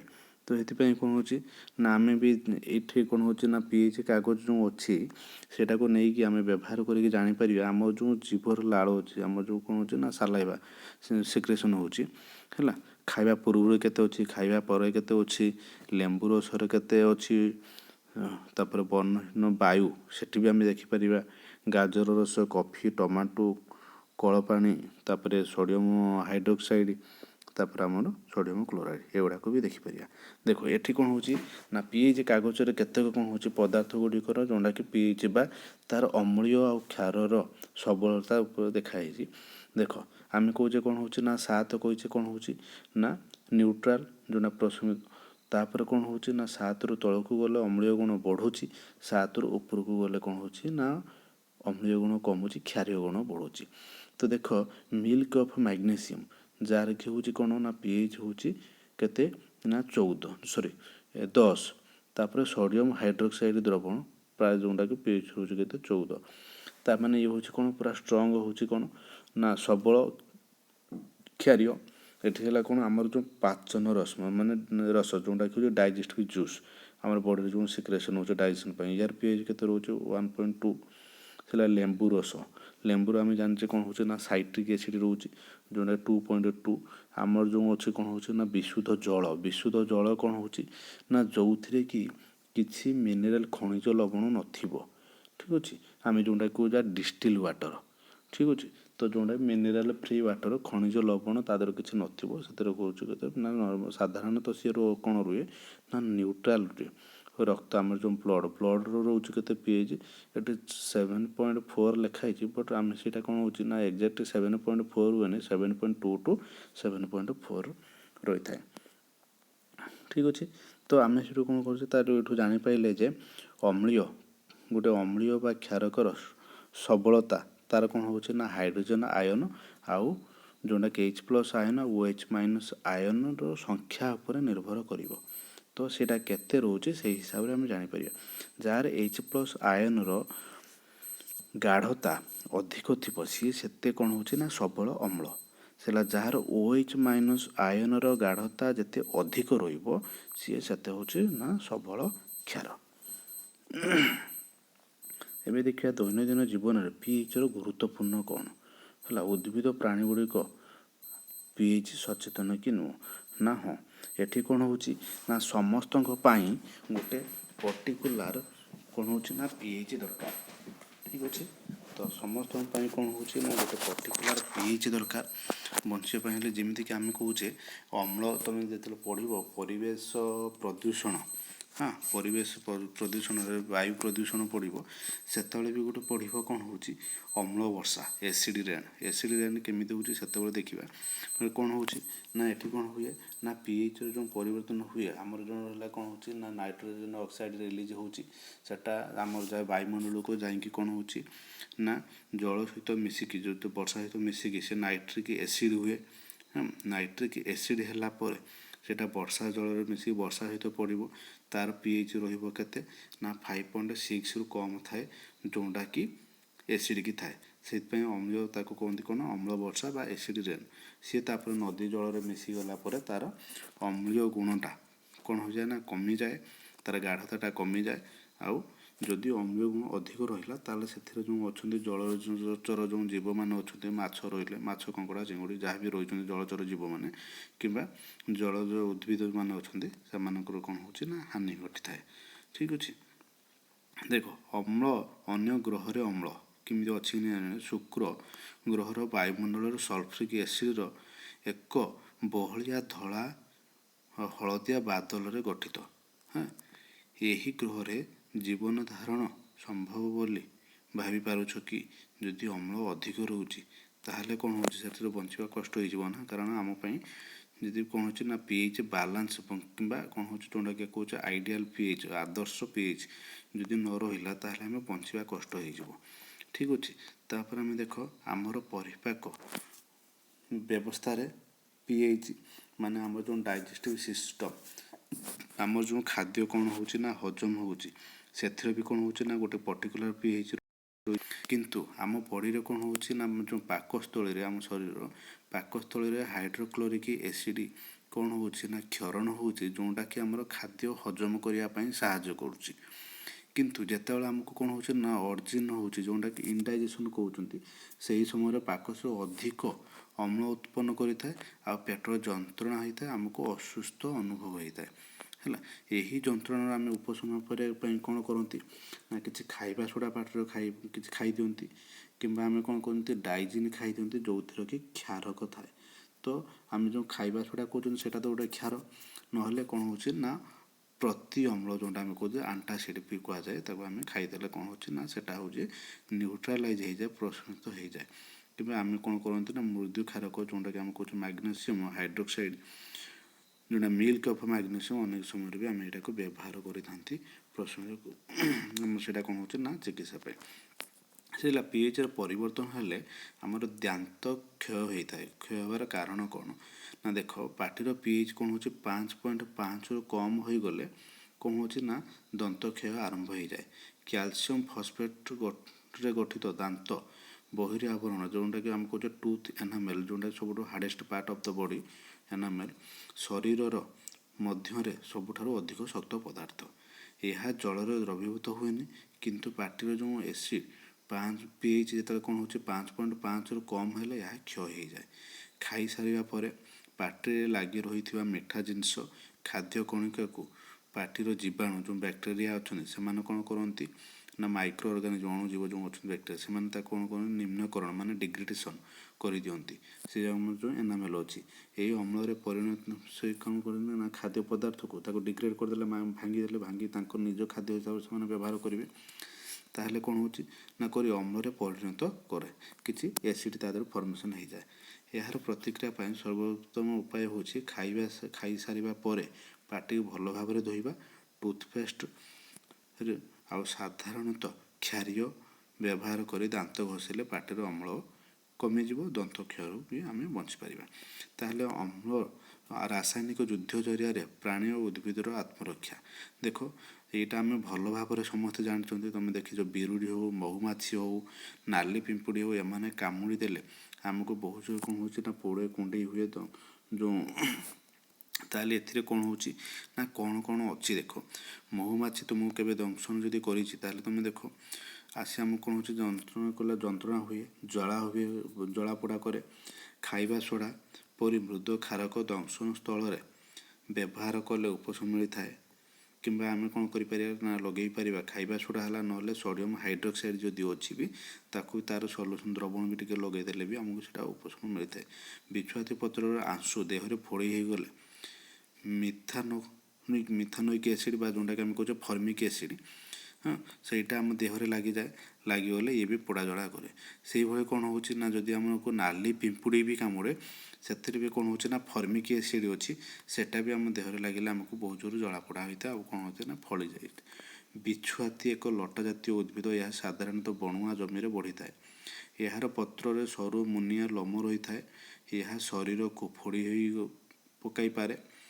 ଯଦି ଦୈବାତ ଅଜାଣତରେ ଏହାର ପତ୍ର ସଂସ୍ପର୍ଶରେ ଆସିଛ ତେବେ ଏହାର ଆଂଶୁଟିକୁ ଦେହକୁ ଫୋଡ଼ି ଏହାର କ'ଣ ହେଉଛି ନା ଏହାର ଏହି ଅଂଶଗୁଡ଼ିକ ଦେହକୁ ଫୋଡ଼ି ପକାଇବ ଏବଂ ଯନ୍ତ୍ରଣା ପହଞ୍ଚିବ। ସେଥିରୁ ନିଃସୃତ ହେଉଥିବା କ'ଣ ହେଉଛି ନା ମିଥାନୋଇକ୍ ଏସିଡ଼୍ ଏହି ଯନ୍ତ୍ରଣାର କାରଣ। ତାହେଲେ କ'ଣ କରିବାକୁ ପଡ଼ିବ ନା ଏହା ଏକ ପାରମ୍ପରିକ ଉପଚାର ହେଉଛି ଫୋଡ଼ି ହୋଇଥିବା ସ୍ଥାନକୁ ଡକ୍ ପ୍ଲାଣ୍ଟ ପତ୍ରରେ ଘଷିଲେ, ଯେଉଁଟା ଗୋଟେ ବର ଟାଇପ୍ର ଯେଉଁ ଗଛ ଅଛି କିମ୍ବା ଆମେ କ'ଣ କରିବା ନା ଡକ୍ ପତ୍ର ଘଷିଲେ ଉପଶମ ମିଳେ। ଆଉ କ'ଣ କରନ୍ତି ସେଇଟା ବିରୁଡ଼ି ବି ଯେତେବେଳେ ଆମେ କାମୁଡ଼ି ଯେଉଁଟା ଆମେ କୁହନ୍ତି କ'ଣ ଭଅଁର କି ବଲୁରି ମାରିଲା କୁହନ୍ତି କାମୁଡ଼ିଲା ସେତେବେଳେ ବି ଆମର କ'ଣ ସେମିତି ପେନ୍ ହୁଏ, ସେତେବେଳେ ଆମେ ପୋଇର ପତ୍ରକୁ ବି ଘଷିଲେ ତାହେଲେ କ'ଣ ହେଉଛି ସେ ବି ଉପଶମ ହୋଇଥାଏ। କାହିଁକି ନା ସେ ଯେଉଁ ଏସିଡ଼ ସହିତ ଇଏ ଯେତେବେଳେ ବେସ୍ ରିଆକ୍ସନ୍ କରେ ଆମେ ପଢ଼ିଲେ କ'ଣ ହେଉଛି ନା ସଲ୍ଟ ପ୍ଲସ୍ ୱାଟର ହୁଏ। ତ ସଲ୍ଟ ପ୍ଲସ୍ ୱାଟର ମାନେ ଲବଣ ତା ମାନେ କ'ଣ ହେଉଛି ଏଟାକୁ ନ୍ୟୁଟ୍ରାଲାଇଜ୍ କରିଦେଉଛି, ନଲିଫାଇ କରିଦେଉଛି। ଏବେ ଦେଖିବା କ'ଣ ହେଉଛି ଆମର ପ୍ରାକୃତିକ ଉତ୍ସରେ କ'ଣ କ'ଣ ଆମେ ସବୁ ଅମ୍ଳ ପାଉଛେ। ଭିନେଗାରରେ ଆମେ ପାଉଛେ କ'ଣ ଏସିଟିକ୍ ଏସିଡ଼, କମଳାରେ ସାଇଟ୍ରିକ୍ ଏସିଡ଼, ତେନ୍ତୁଳିରେ ଟାର୍ଟାରିକ୍ ଏସିଡ଼, ଟମାଟୋରେ ଆକ୍ଜାଲିକ୍ ଏସିଡ଼, ଦହିରେ ଲାକ୍ଟିକ୍ ଏସିଡ଼, ଲେମ୍ବୁରେ ସାଇଟ୍ରିକ୍ ଏସିଡ଼, ପିମ୍ପୁଡ଼ି ଦଂଶନ କଲେ ଯେଉଁଟା କ'ଣ ହେଉଛି ନା ଫର୍ମିକ୍ ଏସିଡ଼, ଯେଉଁଟାକି ମିଥାନୋଇକ୍ ଏସିଡ଼ ବି କହିପାରିବ, ବିଛୁଆତିରେ ବି ଫର୍ମିକ୍ ଏସିଡ଼ ବା ମିଥାନୋଇକ୍ ଏସିଡ଼। ତ ଏଇଗୁଡ଼ାକ ସବୁ ବି ମନେ ରଖିବାକୁ ପଡ଼ିବ। ପରୀକ୍ଷାରେ ଆସିପାରେ କ'ଣ ନା ତେନ୍ତୁଳିରେ କେଉଁ ଅମ୍ଳ ଥାଏ, ଟାର୍ଟାରିକ୍ ଏସିଡ଼। ସର୍ଟ କୋଶ୍ଚିନ୍ ଆସିବ ଟମାଟୋରେ କେଉଁ ଏସିଡ଼ ଥାଏ। ପିମ୍ପୁଡ଼ି ଯଦି ଆମକୁ ଆସିଯିବ କ'ଣ ହେଉଛି ନା ପିମ୍ପୁଡ଼ି କାମୁଡ଼ିଲେ କାହିଁକି ଜଳା ହୁଏ ବା ଯନ୍ତ୍ରଣା ହୁଏ ଆଉ ଏହାକୁ ଉପଶମ କରିବା କେମିତି, ଏମିତି ବି କୋଶ୍ଚିନ୍ ଆସିପାରିବ। ଠିକ୍ ଅଛି। ତାପରେ ଏବେ ଆମେ ଦେଖିବା କ'ଣ ହେଉଛି ନା ଲବଣ ଗୁଡ଼ିକର ପିଏଚ୍। ଲବଣ ଗୁଡ଼ିକ ବିଷୟରେ କ'ଣ ହେଉଛି ନା ଅଧିକ ତଥ୍ୟ ମାନେ କ'ଣ ଆଉ ଜାଣିପାରିବା। ଦେଖ ଲବଣର ପରିବାର ମାନେ ସଲ୍ଟ ଗୁଡ଼ା ସବୁ କ'ଣ କ'ଣ ଅଛନ୍ତି ଦେଖ ନା potassium sulphate, sodium sulphate, potassium sulphate, sodium sulphate, calcium sulphate, magnesium sulphate, sodium chloride, sodium nitrate, sodium carbonate, ammonium chloride, sodium hydroxide, ବହୁତ ଗୁଡ଼ାଏ ଅଛି। Potassium hydroxide. ଠିକ୍ ଅଛି। ଏଗୁଡ଼ିକ କ'ଣ ହେଉଛି ନା କେଉଁ ଅମ୍ଳ ଆଉ କେଉଁ କ୍ଷାର ଗୁଡ଼ିକରୁ ମିଳିପାରିବ ସୂଚାଅ। ମାନେ ଆମେ କ'ଣ କରିବା ନା ଦେଖିବାକୁ ପଡ଼ିବ ଏଗୁଡ଼ାକ କିଏ କେଉଁ ଅମ୍ଳରୁ ମିଳୁଛି, କିଏ କେଉଁ କ୍ଷାରରୁ ମିଳୁଛି। ଆଉ ଏହାର କ'ଣ ହେଉଛି ନା ଫର୍ମୁଲା ଯେଉଁଟାକି ଆମେ କହୁଛେ ସଂକେତ, ଗୋଟେ ହେଉଛି ସିମ୍ବଲ ଯେଉଁଟାକି ହେଉଛି ପ୍ରତୀକ, ଯେଉଁଟାକି ହେଉଛି କ'ଣ ଆମର ଏଲିମେଣ୍ଟ ଯେଉଁଗୁଡ଼ା ଥିଲା ହାଇଡ୍ରୋଜେନ୍ କ'ଣ ହାଇଡ୍ରୋଜେନ୍ ହିଲିୟମ୍ ଲିଥିୟମ୍ ଏଗୁଡ଼ାକ ଯେଉଁ ଥିଲା ଆମେ ପଢ଼ୁଥିଲେ, ଯେଉଁଟାକି ଆମର ବୋଧେ 8 କ୍ଲାସ୍ରେ ଥିଲା, ଯେଉଁଟାକି ପିରିୟଡ଼ ଟେବୁଲ୍ରେ ଦେଖିବାକୁ ପଡ଼ିବ ସେମାନଙ୍କର କ'ଣ ହେଉଛି ନା କ୍ରମିକ ନମ୍ବର କେତେ ରହୁଛି। ତ ସେଗୁଡ଼ାକ ସବୁ ଦେଖିବାକୁ ପଡ଼ିବ, ସେତେବେଳେ ବି ଦେଖିବାକୁ ପଡ଼ିବ। କିନ୍ତୁ ଏଲିମେଣ୍ଟ ଗୁଡ଼ାକର କ'ଣ ହେଉଛି ନା ଆମର ସବୁ ସିମ୍ବଲ୍ ବି ମନେ ରଖିବା ଦରକାର। ଠିକ୍ସେ ସିମ୍ବଲ୍ ବି ନ ରଖିଲେ କ'ଣ ହେଉଛି ନା ଅସୁବିଧା ହେବ। ତ ଏଠି ଦେଇଛି କ'ଣ ହେଉଛି ନା କମ୍ପାଉଣ୍ଡ ଗୋଟେ ଦ୍ରବଣ ଗୋଟେ ଦେଇଛି କ'ଣ ହେଉଛି ନା ୟାର ଫର୍ମୁଲା ଲେଖିବା ପାଇଁ, ସଂକେତ ଲେଖିବା ପାଇଁ। ଠିକ୍ ଅଛି। ତାପରେ ଦେଖ ଗୋଟିଏ ଏଠି ଦେଇଛି କ'ଣ ଗୋଟିଏ ସବଳ ଅମ୍ଳ, ଗୋଟିଏ ସବଳ କ୍ଷାରକରେ ପ୍ରସ୍ତୁତ ଲବଣର କ'ଣ ହେଉଛି ନା pH 7 ଏବଂ ଏହା ଅମ୍ଳ କ୍ଷାର ଗୁଣ ବିହୀନ। ଅନ୍ୟପକ୍ଷରେ ଏକ ସବଳ ଅମ୍ଳ ଆଉ ଦୁର୍ବଳ କ୍ଷାରକର ଲବଣ ଅମ୍ଳୀୟ ଏବଂ ଏହାର କ'ଣ ହେଉଛି ନା pH ମୂଲ୍ୟ 7ରୁ କମ୍। ଏକ ସବଳ କ୍ଷାରକ ଓ ଦୁର୍ବଳ ଅମ୍ଳର ଲବଣ କ୍ଷାରୀୟ ଏବଂ ଏହାର pH 7ରୁ ଅଧିକ। ଏଇ ଜିନିଷଟା ବି ମନେ ରଖିବାକୁ ପଡ଼ିବ। ଏବେ ଦେଖ ଖାଇବା ଲୁଣରୁ ରାସାୟନିକ ପଦାର୍ଥ, ଖାଇବା ଲୁଣରୁ କ'ଣ କ'ଣ ରାସାୟନିକ ପଦାର୍ଥ ତାହେଲେ ହେଇପାରୁଛି। ମାନେ ଖାଇବା ଲୁଣ ଆମେ କ'ଣ ପଢ଼ୁଛେ ଏବଂ ଯେତିକି ପଢ଼ିଛେ ହାଇଡ୍ରୋକ୍ଲୋରିକ୍ ଏସିଡ଼, ସୋଡ଼ିୟମ୍ ହାଇଡ୍ରୋକ୍ସାଇଡ଼୍ ଲବଣ ମିଳିତ ହୋଇ କ'ଣ ହେଉଛି ଆଉ ଲବଣ ଉତ୍ପନ୍ନ ହୁଏ। ଠିକ୍ ଅଛି। ତାକୁ ଆମେ ସୋଡ଼ିୟମ୍ କ୍ଲୋରାଇଡ଼୍ କହୁଛେ। ତାହେଲେ ଦେଖ ଏହି ଲବଣକୁ ଆମେ ଖାଦ୍ୟ ରୂପରେ ବି ବ୍ୟବହାର କରୁଛେ। ଠିକ୍ ଅଛି। ଖାଦ୍ୟ ରୂପରେ ଯେଉଁ ବ୍ୟବହାର କରୁଛେ ପୃଥିବୀର ବିଭିନ୍ନ ସ୍ଥାନରେ ଲବଣ ଗଚ୍ଛିତ ହୋଇ ରହିଥାଏ। ଏହା ମଧ୍ୟ ଆମେ ଦେଖିବାକୁ ରହିଥାଏ ବୋଲି ଅଶୁଦ୍ଧତା କାରଣରୁ ବୃହତ କ'ଣ ସ୍ଫଟିକ ଗୁଡ଼ିକ ଅନେକ ସମୟରେ ବାଦାମୀ ଦେଖାଯାଆନ୍ତି। ଆଗରୁ ସାଧାରଣତଃ ଏବେ କ'ଣ ହେଉଛି ନା ବିଭିନ୍ନ ପକେଟରେ ସବୁ ପ୍ୟାକେଟ୍ ହେଇକି ଆସୁଛି କ'ଣ ହେଉଛି ଖାଇବା ଲୁଣ, ଯେଉଁଟାକି କ'ଣ ନା ଟାଟା ସଲ୍ଟ, ଶକ୍ତି ସଲ୍ଟ ଏମିତି ଦୁନିଆ ନାଁରେ ସବୁ ଲେଖା ହେଉଛି। ତା ଦେହରେ ଲେଖା ହେଇଛି ଆୟୋଡାଇଜ୍ଡ ସଲ୍ଟ। ବଟ୍ ଆମେ ଯେତେବେଳେ ରୋଷେଇ କରୁଛେ କ'ଣ ହେଉଛି ସେ ଆୟୋଡାଇଜ୍ଡ ସଲ୍ଟ ପକାଇ ଦେଉଛେ ରୋଷେଇରେ, ତରକାରୀରେ ପକାଇଦେଲେ କ'ଣ ସେ ଗରମ ହେଲେ ଗରମ ଥିବ ଯେତେବେଳେ ଆୟୋଡ଼ିନ୍ ଗୁଡ଼ାକ ସବୁ ଉଡ଼ିଯାଏ ଭେପର ହେଇକି। ତ ଖାଲି ଲୁଣ ହିଁ ଥାଏ, କିନ୍ତୁ ଆମେ ଆୟୋଡ଼ିନ୍ ଯୁକ୍ତ ଲୁଣ ଖାଉଛେ ବୋଲି କହିକି ପଇସା ଦେଇକି କିଣିକି ଆଣନ୍ତି। କିନ୍ତୁ ଆଗରୁ କ'ଣ ହେଉଥିଲା ନା ବସ୍ତାରେ ସବୁ ଲୁଣ ଆସୁଥିଲା, ଯେଉଁଟା ଟିକେ ମାଟିଆ ମାଟିଆ ଦେଖାହେଉଥିଲା। ତ ନଦୀ ଶଯ୍ୟାରେ କ'ଣ ହେଉଥିଲା ସେ ଲୁଣ ଗୁଡ଼ାକ ସବୁ ମାରୁଥିଲେ, ପାଣିଟାକୁ ମଡ଼େଇ ଦେଉଥିଲେ, ତାପରେ ବାନ୍ଧିକି ରଖୁଥିଲେ, ସେ ବାଷ୍ପୀକରଣ ହେଇକି ପାଣି ଉଡ଼ି ଯାଉଥିଲା। ତ ଲୁଣଟା ବସିକି ରହୁଥିଲା, ତାପରେ ତାକୁ ନେଇକି ଆସୁଥିଲେ, ସେଇଟାକୁ ଖାଇବା ହିସାବରେ ୟୁଜ୍ କରାହେଉଥିଲା। ଏହାକୁ କଠିନ ଖଣିଜ ଲବଣ ବି କୁହାଯାଏ, ମାନେ ରକ୍ ସଲ୍ଟ ବୋଲି ବି କୁହାଯାଏ। ବହୁ ପୁରାତନ କାଳରେ ଥିବା ସମୁଦ୍ର ଗୁଡ଼ିକ ଶୁଖିଯାଇ ଏହି କଠିନ ଖଣିଜ ଲବଣର ଶଯ୍ୟା ସୃଷ୍ଟି ହୋଇଥିଲା। କୋଇଲା ଭଳି କଠିନ ଖଣିଜ ଲବଣକୁ ଖଣିରୁ ଉତ୍ତୋଳନ କରାଯାଏ। ତାପରେ ଆମେ ଦେଖିବା କ'ଣ ହେଉଛି ନା ଯେତେବେଳେ ତୁମେ ଇତିହାସରେ ପଢ଼ିଥିବ ଯେଉଁ ଦାଣ୍ଡି ଯାତ୍ରା, ଯେଉଁ ଦାଣ୍ଡି ମାର୍ଚ୍ଚ କହୁଛେ, କିମ୍ବା ଲବଣ ସତ୍ୟାଗ୍ରହ ଆନ୍ଦୋଳନ ଯେଉଁଟା ଆମେ ଲୁଣ ମାରୁଥିଲେ, ସେତେବେଳେ କ'ଣ ହେଉଛି ସୋଡ଼ିୟମ କ୍ଲୋରାଇଡ଼୍ ଏଇଭଳି ଆମେ କ'ଣ କରୁଥିଲେ ୟୁଜ୍ କରାଉଥିଲେ। ଏଇଭଳି ଏହାର ଗୁରୁତ୍ୱପୂର୍ଣ୍ଣ ସଂକେତ ଥିଲା, ମାନେ ଏଇଭଳି ଆମେ ୟୁଜ୍ କରୁଥିଲେ। ଯେଉଁଟାକି ଦେଖ ଏଇଠି ଦେଇଛି କ'ଣ ନା ଦାଣ୍ଡି ଯାତ୍ରାର ଗୋଟେ ଚିତ୍ର ଦେଇଛି। ଖାଇବା ଲୁଣ ରାସାୟନିକ ପଦାର୍ଥ ଗୁଡ଼ିକ ପାଇଁ ଏକ କଞ୍ଚାମାଲ। ରାସାୟନିକ ଯେଉଁ ଏଥିରୁ କ'ଣ ହେଉଛି ନା ବହୁତ ପ୍ରକାର ରାସାୟନିକ ପଦାର୍ଥ ଆମେ ବନେଇ ପାରିବା। ଦେଖ କମନ୍ ସଲ୍ଟ ଏଜ୍ ଏ ର ମେଟେରିଆଲ୍ ଫର୍ କେମିକାଲ୍ସ କେମିତି ନା ଏହିପରି ଭାବେ ମିଳୁଥିବା ଖାଇବା ଲୁଣ ଦୈନନ୍ଦିନ ଜୀବନରେ ବ୍ୟବହୃତ ହେଉଥିବା ବିଭିନ୍ନ ପ୍ରକାରର କ'ଣ ହେଉଛି ନା କେମିକାଲ ବା ବିଭିନ୍ନ ପ୍ରକାର ପଦାର୍ଥ ପ୍ରସ୍ତୁତ ପାଇଁ ଏହା ଗୁରୁତ୍ୱପୂର୍ଣ୍ଣ କଞ୍ଚାମାଲ ରୂପେ ବ୍ୟବହାର କରାଯାଇଥାଏ ବା ଗୁରୁତ୍ୱପୂର୍ଣ୍ଣ ଭୂମିକା ଗ୍ରହଣ କରିଥାଏ। ଯଥା କ'ଣ ନା ସୋଡ଼ିୟମ ହାଇଡ୍ରୋକ୍ସାଇଡ଼୍ ହେଲା, ଖାଇବା ସୋଡ଼ା, ଧୋଇବା ସୋଡ଼ା, ବ୍ଲିଚିଂ ପାଉଡ଼ର, ଏଇଭଳି ଅନେକ କିଛି ପଦାର୍ଥ କ'ଣ ଏଥିରୁ ପ୍ରସ୍ତୁତ କରାଯାଏ। ଠିକ୍ ଅଛି, ଆମେ ଏବେ ଦେଖିବା କ'ଣ ହେଉଛି ତାହେଲେ ନା ସୋଡ଼ିୟମ ହାଇଡ୍ରୋକ୍ସାଇଡ଼୍।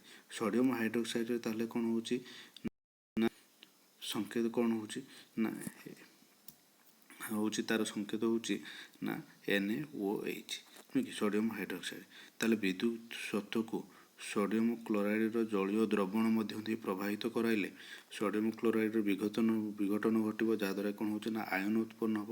ସୋଡ଼ିୟମ କ'ଣ ହେଉଛି ନା ବିଘଟନ ହେବ। ବିଘଟନ ହେଇକି ସିଏ କ'ଣ ହେବ ନା ଏଠି ଥିଲା କାରଣ ତାହେଲେ ସୋଡ଼ିୟମ ହାଇଡ୍ରୋକ୍ସାଇଡ଼୍କୁ ଏଠି କହୁଛୁ କ'ଣ ସୋଡ଼ିୟମ କ୍ଲୋରାଇଡ଼୍ NaCl କ'ଣ କରିବା ମାନେ ମିଶେଇକି ଯଦି ଆମେ କ'ଣ କରିବା ନା ଦ୍ରବଣରେ ମଧ୍ୟ ଦେଇ ଯଦି ପ୍ରଭାବିତ କରିବା କ'ଣ ବିଦ୍ୟୁତ୍ ସ୍ରୋତ, ତାହେଲେ ସେମାନେ ବିଘଟନ ହେବ।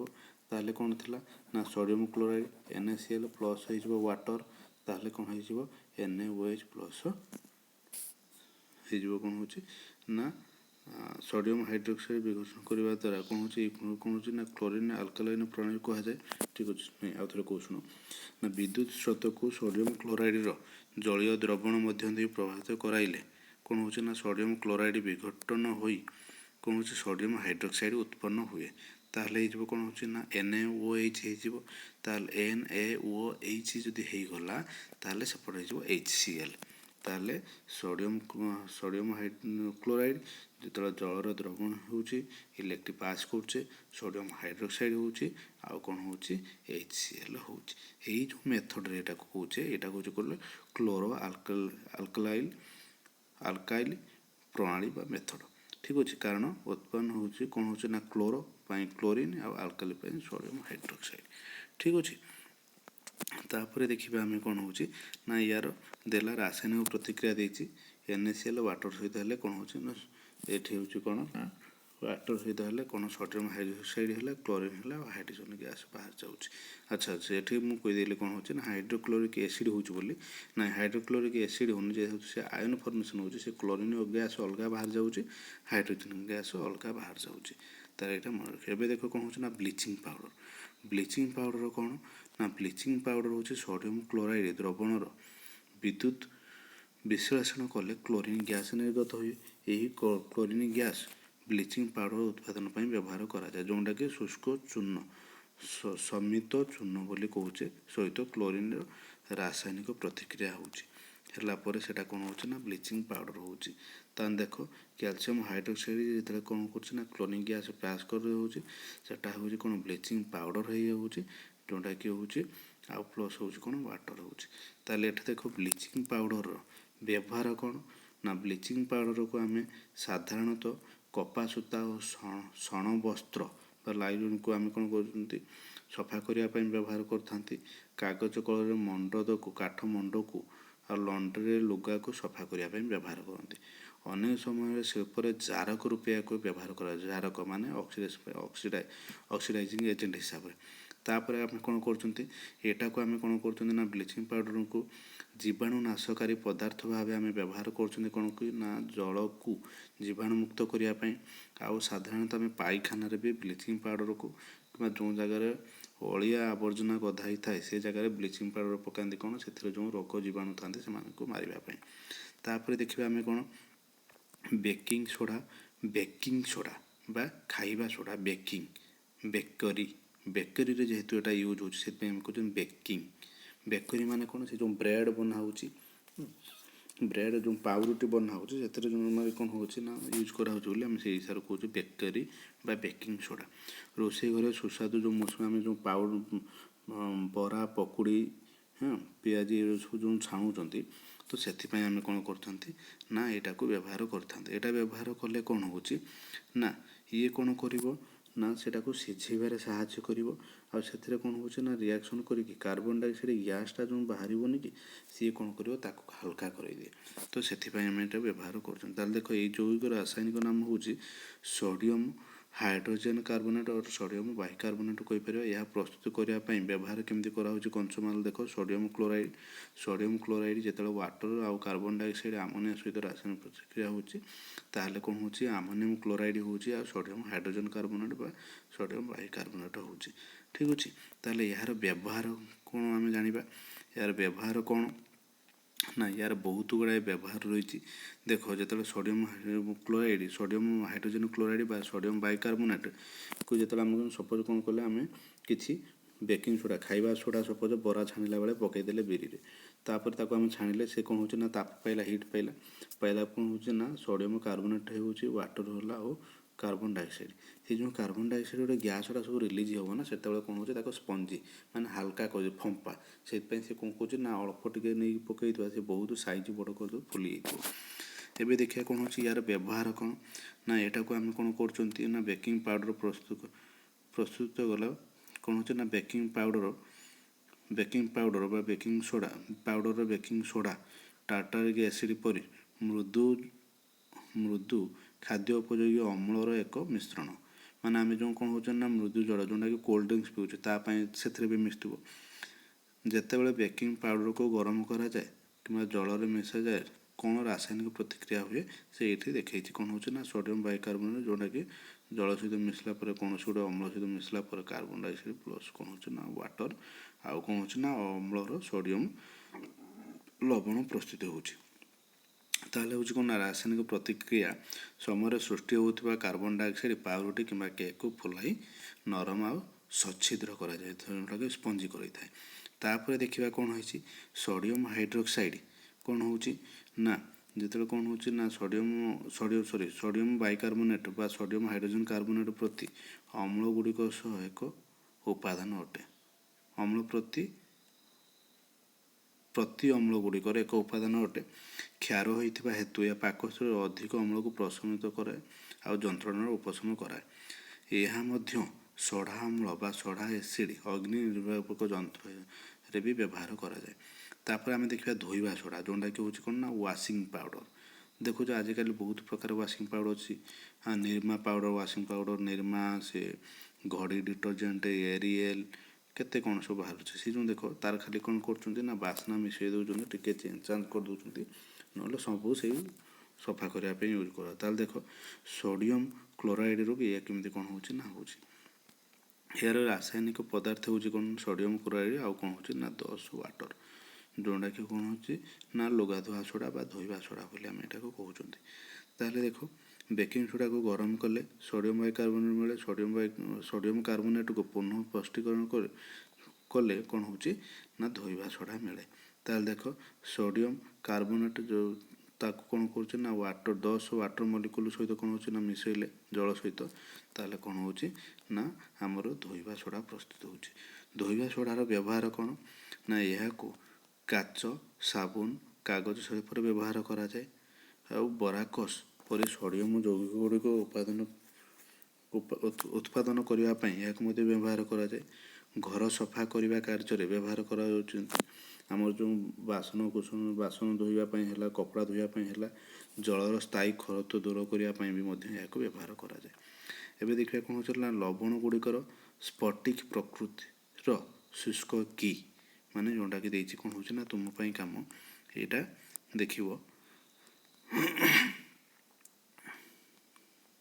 ତାପରେ ଆମେ ଦେଖିବା ପ୍ଲାଷ୍ଟର ଅଫ୍ ପ୍ୟାରିସ୍।